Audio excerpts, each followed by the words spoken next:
समझते हैं? Sir benchmark को समझने के लिए हमें समझना ये है कि सबसे पहले देखिए अंडरस्टैंडिंग लेनी है, नेचर समझनी है, एंटिटी की नेचर क्या है, नेचर समझनी है सबसे पहले। सबसे पहले हमें नेचर समझनी है कि सर एंटिटी की नेचर क्या है? क्या ये एंटिटी प्रॉफिट ओरिएंटेड एंटिटी है? सर प्रॉफिट ओरिएंटेड एंटिटी है तो मतलब सर यूजर्स का फोकस भी किधर होगा?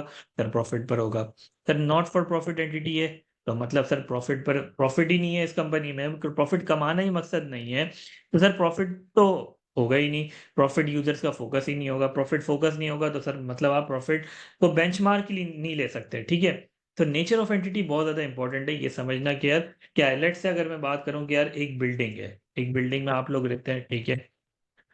बिल्डिंग में आप लोग रहते हैं, बिल्डिंग में एक मेंटेनेंस डिसाइड होता है 5,000 या 10,000, ठीक है। आपने लेट से डिसाइड कर लिया क्या लेट से 5,000 मेंटेनेंस होगा हर महीने, ठीक है। 10 फ्लैट है, 10 फ्लैट 5,000 मेंटेनेंस देंगे, ठीक है। तो 50,000 हमारा रेवेन्यू आ जाएगा, ठीक है। 50,000 का ये मेंटेनेंस क्यों दे रहे हैं? सर एक्सपेंसेस को मीट करने के लिए। एक्सपेंसेस क्या है? सर चौकीदार होता है, उसका खर्चा होता है। सर क्लीनिंग का खर्चा होता है, ठीक है। तो ये सारे खर्चों को मीट करने के लिए, इलेक्ट्रिसिटी का एक्सपेंस हो गया, ये सारे खर्चे मीट करने के लिए हमने 5,000 मेंटेनेंस डिसाइड करते हैं। तो मेरा फोकस किधर होगा? अगर बात करूं तो क्या मेरा फोकस इन 50,000 पे होगा? 50,000 तो हर महीने डिसाइडेड है, ये तो आना ही है, इधर तो फोकस होगा ही नहीं। फोकस किधर होगा इस केस के अंदर? सर मेरा फोकस होगा एक्सपेंसेस पर, जो मेरे खर्चे हैं, जो मेरे खर्चे उस पर फोकस होगा कि कहीं मेरे खर्चे ज्यादा एक्सीड तो नहीं कर गए, ठीक है। कहीं मेरे खर्चे में कोई गलतियां तो नहीं हो रही, कोई फ्रॉड तो नहीं हो रहा, कोई चोरी तो नहीं कर रहा, सर उस पे मेरा ज्यादा फोकस होगा। तो इस केस के अंदर मटीरियलिटी के लिए बेंचमार्क कौन सा सेलेक्ट करूंगा? सर एक्सपेंसेस को बेंचमार्क सेलेक्ट कर रहा हूंगा, ठीक है। जैसे कि कराची की लैब जिम खाना है, वहां भी मेंबर्स होते हैं। मेंबर्स क्या देते हैं? सर सब्सक्रिप्शन देते हैं, सब्सक्रिप्शन देते हैं, एक जमा करते हैं, पैसे जमा करके उससे आप क्या क्या करते हैं? एक्सपेंसेस अपने मीट करते हैं। एक्सपेंसेस मीट करते हैं तो वहां भी फोकस किधर होगा? सर टोटल एक्सपेंसेस पे फोकस हो रहा होगा। तो सबसे पहले आपको क्या आइडेंटिफाई करना है? सर नेचर ऑफ एंटिटी को आइडेंटिफाई करना है। क्या नेचर ऑफ एंटिटी क्या है? सही है।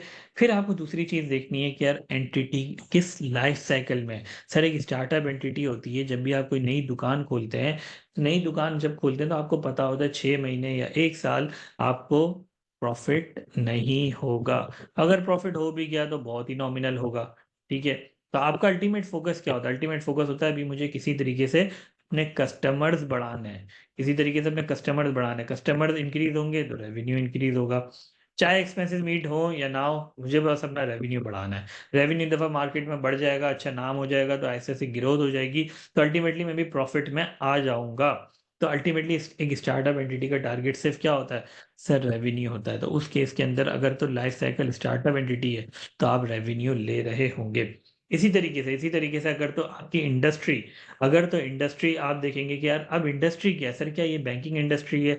क्या ये इंश्योरेंस इंडस्ट्री है? क्या है ये मैन्युफैक्चरिंग इंडस्ट्री है? क्या ये सर्विस इंडस्ट्री है? सर सर्विस इंडस्ट्री है तो सर्विस इंडस्ट्री के अंदर तो एसेट्स ही, लेट्स से मैं अकाउंटिंग और बुक कीपिंग सर्विसेज दे रहा हूँ, टैक्स सर्विसेज दे रहा हूँ। अब उसमें मेरे पास एसेट्स क्या है? कुछ भी नहीं है। एसेट्स तो मेरा फोकस ही नहीं होगा। मेरे पास तो एक्सपर्ट्स हैं, मेरे पास लेबर है, सारी चीजें हैं जो कि ओपिनियन देते हैं। मेरे पास सीए क्वालिफाइड है, एसीसीए क्वालिफाइड है, वो सारे लोग अपनी सर्विसेज दे रहे हैं। कोई एसेट्स थोड़ी, कोई मशीनरी थोड़ी है, कोई कोई लैंड बिल्डिंग, इतनी सारी कोई चीजें थोड़ी पड़ी हुई है मेरे पास। तो एसेट तो मेरा सर्विस इंडस्ट्री में होगा ही नहीं, ठीक है। मेरा फोकस होगा या तो रेवेन्यू या तो प्रॉफिट बिफोर टैक्स। लेकिन अगर मैं बात करूं कोई मैन्युफैक्चरिंग इंडस्ट्री है या फिर लेट्स से एयरलाइन इंडस्ट्री है, तो वहाँ आपके पास है ना सबसे ज्यादा होता है कि यार आपके पास है ना एसेट्स होने चाहिए, एसेट्स की बेस पे आपकी रेवेन्यू जनरेशन होगी, तो वहाँ आपका एसेट्स बेंचमार्क सेलेक्ट हो सकता है। लेट्स से बैंकिंग इंडस्ट्री है, बैंकिंग इंडस्ट्री में ज्यादातर लोगों के टारगेट्स किस चीज पे डिपेंड होते हैं? सर डिपॉजिट्स पे। आपको अपनी डिपॉजिट ज्यादा से ज्यादा बढ़ाना होते हैं। जितने ज्यादा डिपॉजिट्स बढ़ेंगे, आपकी टॉप लाइन जो है टोटल एसेट्स की वो इंक्रीज होगी। टॉप लाइन इंक्रीज होगी, उसी की बेस पे आपकी रैंकिंग में हो रही होती है बैंक्स की। तो यूजर्स का ज्यादा फोकस होता है टॉप लाइन, टोटल एसेट्स, ठीक है। टोटल एसेट्स पे ज़्यादा फ़ोकस होता है, ठीक है? आपके डिपॉज़िट्स पे ज़्यादा फ़ोकस होता है, ठीक है? जितने ज़्यादा उनको टारगेट्स भी दिए जाते हैं, जब क्लोजिंग आ रही होती है, वो भी अपने कस्टमर्स को रिक्वेस्ट करते हैं, वहाँ के एम्प्लॉइज़, "यार, आप हमारे अकाउंट में इतने पैसे डाल दें, हमारे अकाउंट में पैसे डाल दें, फिर आप भले निकाल दीजिएगा, ताकि एटलीस्ट क्लोजिंग में हमारे पास टोटल एसेट्स इतने ज़्यादा शो हो रहे हों।" ठीक है? तो उनके टारगेट्स भी किसकी बेस पे होते हैं? Total assets. जब उनके पास डिपॉज़िट ज़्यादा होंगे, तो अल्टीमेटली डिपॉज़िट ज़्यादा होंगे, तो लोन ज़्यादा दे सकेंगे, लोन ज़्यादा देंगे, तो रेवेन्यू भी जनरेट कर ही लेंगे, ठीक है? तो उनका फ़ोकस क्या है? Sir total assets. तो डिपेंड करता है सर इंडस्ट्री, किस इंडस्ट्री में आप हैं, ठीक है? फिर सिर्फ इंडस्ट्री नहीं देखनी, सर इकोनॉमिक एनवायरनमेंट भी देखना है, अभी मार्केट के हालात क्या चल रहे हैं। सर कोविड-19 तो नहीं हो गया, कारोबार बंद तो नहीं पड़ा हुआ। सर ऐसा तो नहीं कि किसी कोविड-19 की वजह से किसी इंडस्ट्री पे बहुत ज़्यादा बूम आ गया हो, किसी इंडस्ट्री में बहुत ज़्यादा डिक्लाइन आ गया हो। कहीं ऐसा तो नहीं कि सर डॉलर बहुत ज़्यादा महँगा हो गया, इन्फ्लेशन ज़्यादा हो गया, कस्टमर्स की डिमांड कम हो गई, कस्टमर की डिमांड कम हो गई, तो सर अल्टीमेटली आपकी डिमांड ओवरऑल आपकी इंडस्ट्री की डिमांड कम हो गई, इकोनॉमिक एनवायरनमेंट की वजह से। तो अब आपको क्या हो गया सर, आपको मसला हो गया लिक्विडिटी इश्यूज़ आ गए, आपको ये मसला हो गया कि यार मैं सर्वाइव कैसे करूँगा? इस कंपनी को सर्वाइव कैसे करूँगा? मेरे पास तो क डिमांड ही कम हो गई है, सेल ही नहीं हो रही।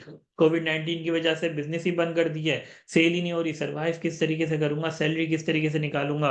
तो उस वक़्त मेरा फ़ोकस किधर होगा सर? ऑपरेटिंग कैश फ्लोज़ पर, कि भाई मेरे पास कैश फ्लो आएँगे तो मैं पे कर सकूँगा ना, मेरे तो कैश फ्लो ही स्टक है। तो सर ज़रूरी नहीं कि जो लास्ट ईयर आपने बेंचमार्क सेलेक्ट करा हो, वही बेंचमार्क कैरी फॉरवर्ड आप यूज़ कर सकते हो।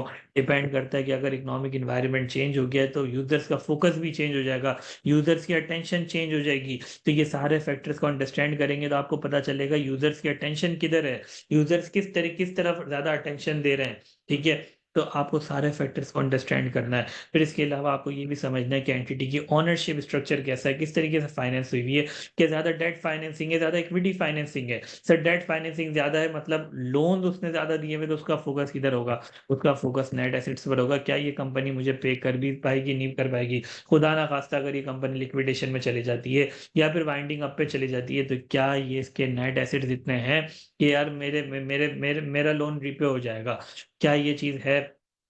अगर तो अगर तो उसने लेट्स से इन्वेंट्री को उसने लेट्स से वो करवा लिया मॉर्गेज में रखवा लिया है या फिर कोई भी एसेट उसने मॉर्गेज करवा लिया है, तो उसका फ़ोकस किधर होगा सर? वो टोटल एसेट्स पर हो रहा होगा।